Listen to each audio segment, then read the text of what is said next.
بسم اللہ الرحمن الرحیم۔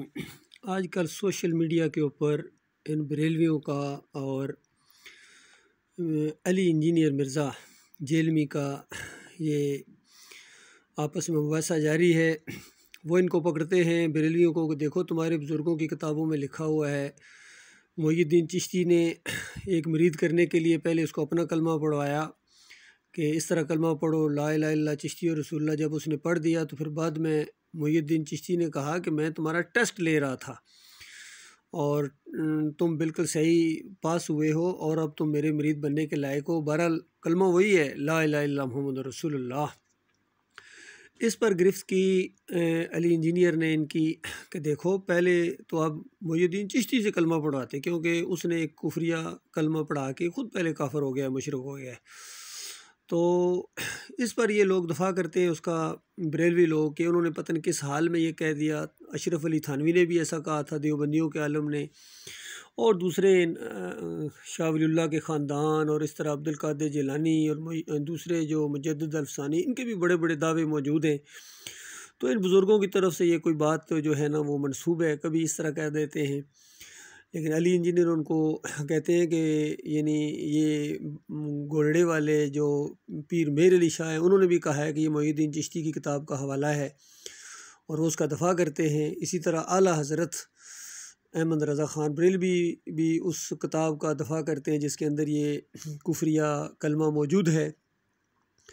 تو اب یہ ایک گفتگو سنیے جس کے اندر یہ ایک بریلوی نے پوری طرح ثابت کیا ہے کہ جب علی انجینئر سے، کیونکہ اس اصول کے تحت کہتا وہ بھی پھنس جاتا ہے کہ علی انجینئر سے جب کہا گیا کہ جب تم کہتے ہو کہ انہوں نے کلمہ پڑھوایا تو پھر ان کو کافر کہو، تو آگے سے وہ جو علی انجینئر کی حالت ہوئی نا وہ بھی دیکھنے والی ہے۔ چونکہ اکابرین کی محبت دماغوں کے اندر ہے، طاغوت کا جب تک کفر نہیں کرو گے تم ایمان کی طرف نہیں آ سکتے ہو۔ پہلے یہ ان کا بیان سنیے جس میں اس بریلوی نے علی انجینئر کو پکڑا ہے، تو اس کے بعد پھر میں مزید اس کے اوپر انشاءاللہ تبصرہ کرنے کی کوشش کروں گا۔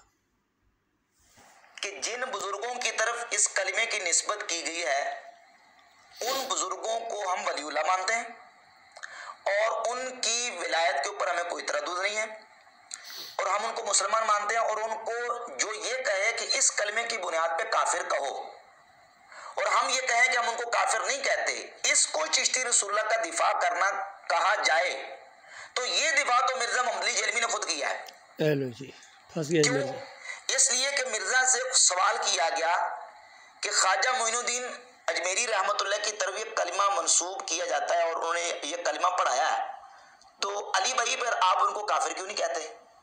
تو مرزا نے اس کا جواب یہ دیا تھا کہ دیکھیں جی وہ 800 سال پرانے بزرگ ہیں، ہو سکتا کہ ان کی طرف یہ بات منسوب کر دی گئی ہو۔ عبارت پہ فتویٰ لگاتے ہیں سنو اور اس پھر کا اس میں بیان۔ یہ بھی چانس ہوتا ہے جو بہت پرانا بزرگ ہو سکتا ہے اس کی طرف کوئی بات منسوب کر دی گئی ہو۔ ہم نے اس لیے پکڑی ہوئی ہے کہ ان کے جو پیچھے چل رہے ہیں نا لوگ، وہ تو کہتے ہیں یہ انہی کی باتیں آن کرتے ہیں، تو پھر ہم ان کو کہتے ہیں پھر ٹھیک ہے، پھر تمہاری پبلک کو ہم بتائیں گے اور بزرگوں سے جان چھڑائیں گے۔ ہمیں تو ایک بہانہ چاہیے تھا، ہمیں تو مل گیا الحمدللہ، اور ہم اپنے کندھوں پہ 8000 حسن زن رکھ کے اس پہ کہتے ہیں کہ انہوں نے یہ بات ٹھیک ہے، کتنے ٹن حسن زن۔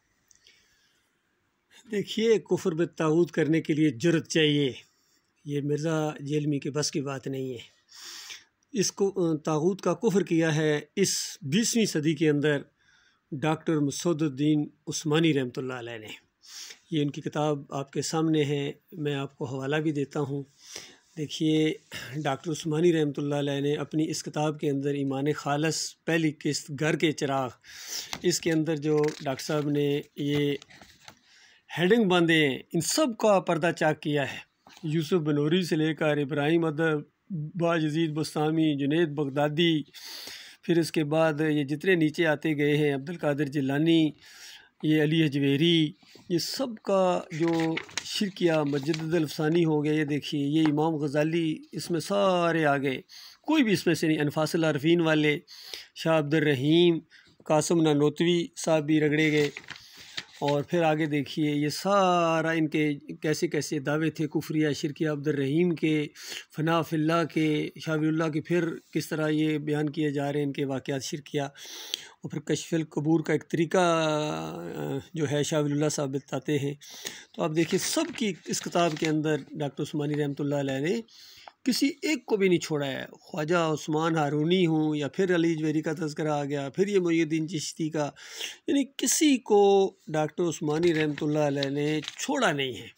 یہ ہوتا ہے کفر بالطاغوت۔ یہ دیکھیے یہ جتنے ان کے دعوے تھے عبد القادر جیلانی کے، یہ سارے دیکھیے اس میں کے اندر ان کی کتاب علماء دیوبند کے کفریہ شرکی عقیدے البلاغ رسالے کے حوالے سے، یہ ایک خط کسی نے لکھا تھا ڈاکٹر عثمانی رحمۃ اللہ علیہ کو، اور اس پر ڈاکٹر صاحب لکھ رہے ہیں کہ گزشتہ 18 سال سے تمنا تھی کہ اللہ تعالیٰ وہ دن بھی لائے جب دنیا والوں کے سامنے میں توحیدی اور اتحادی دین کا فرق واضح کر دوں۔ اس اکیلے مالک کی 100,000 مہربانیاں کہ اس نے اس کا موقع عنایت فرمایا۔ اب ایسی زبان کہاں سے لاؤں جو شکر و سپاس کا حق ادا کر دے۔ ڈاکٹر مسعود الدین عثمانی رحمۃ اللہ علیہ۔ اب دیکھیے اسی کتاب کے اندر یہ ڈاکٹر صاحب لائے ہیں واقعات، میں اس کا تھوڑا آپ کو ذکر کرتا ہوں کہ دیکھیے کس طریقے سے یہ 98 پیج کے اوپر یہ جو اس نے چشتی اور رسول اللہ کا کلمہ پڑھایا تھا، اس کا ذکر کیا ڈاکٹر عثمانی رحمۃ اللہ علیہ نے کہ یہ محی الدین چشتی نے اپنے مریض سے یہ راسخ العقیدہ ہونے کی دلیل پوچھی ہے۔ یہ اس کے اوپر ڈاکٹر صاحب نے پھر تبصرے بھی کیے ہیں مختلف جگہوں پر، لیکن ایک تبصرہ میں آپ کے سامنے پیش کرتا ہوں جو ڈاکٹر صاحب نے اس خط کے جواب میں پیش کیا تھا کہ یہ جو ساری چیزیں انہوں نے لکھی ہیں۔ بہرحال ایسی بزرگی کے حاملین کو، یہ سنیے ذرا، یہ سنیے کیا نام ہے، علی انجینئر صاحب، آپ تک بھی ابھی یہ آواز پہنچی ہے، بریلویو دیوبندیو، سنو تمہارے اوپر کس طریقے سے ڈاکٹر مسعود الدین عثمانی نے فتویٰ لگایا تمہارے اکابرین کے اوپر۔ کہتے ہیں ایسی بزرگی کے حاملین کو اولیاء اللہ کی صف میں کھڑا کرنا سخت مشکل نظر آتا ہے۔ ان کے لیے تو کوئی اور ہی مقام ہونا چاہیے جو خدائی کے مقام کے ہم پلے ہو۔ یعنی یہ خدائی کا دعویٰ کر کر کے مرے ہیں، کفر و شرک پھیلا کے مرے ہیں، اور ان کو کہنا کہ کسی اور نے منسوب کر دیا ہوگا، تو یہ بڑی نامردی ہے۔ یہ اصل میں یہی پرابلم ہے۔ جب تک یہ پرابلم نہیں حل ہوگا، دیکھیے مرزا علی انجینئر کے پاس کتنی معلومات ہیں، علم ہے، لیکن علم غیر نافع ہے۔ وہ ایمان وہ علم جو اللہ کا بندہ بناتا ہے وہ ان کے پاس نہیں ہے۔ بس فرقوں کی ادھر سے ادھر کی باتیں، ادھر سے ادھر کی باتیں، لیکن جب بڑوں کے خلاف کوئی چیز آتی ہے تو خود بھی یہ بغلیں جھانکنا شروع ہو جاتے ہیں۔ تو جب تک کوئی ایسے جوان مرد نہ اٹھیں جو بالکل اعلان کے ساتھ ان کا کفر کریں کہ ہاں انہوں نے کلمے پڑھوائے ہیں، یہ خالص کافر اور مشرک تھے اور طاغوت تھے، جو ان کو طاغوت نہ کہے اس کا ایمان نہیں ہے۔ تو آج یہ سارے جتنے بڑے بڑے ہیں، عبد القادر جیلانی کی کتابیں اٹھائیں، محی الدین چشتی کی کتابیں اٹھائیں، اور مجدد الفسانی کے یہ خطوط پڑھیں، ملفوظات پڑھیں ان لوگوں کے، اعلیٰ حضرت کی کتابیں یا ابو العلا کی، کوئی بھی شرک سے بچا ہوا نہیں ہے۔ حتیٰ کہ ڈاکٹر اسرار جیسا آدمی بھی انہی طاغوتوں کے دفاع میں مرا ہے۔ اللہ کے بندو، جب مرو گے، موت آئے گی، اس وقت توبہ کرو گے فرعون کی طرح۔ اب موقع ہے، یہ زندگی ہے، اب توبہ کرو صحیح معنوں میں۔ اگر اپنی جان کو، اپنی کھال کو جہنم کی آگ سے بچانا چاہتے ہو تو اب زندگی ہے۔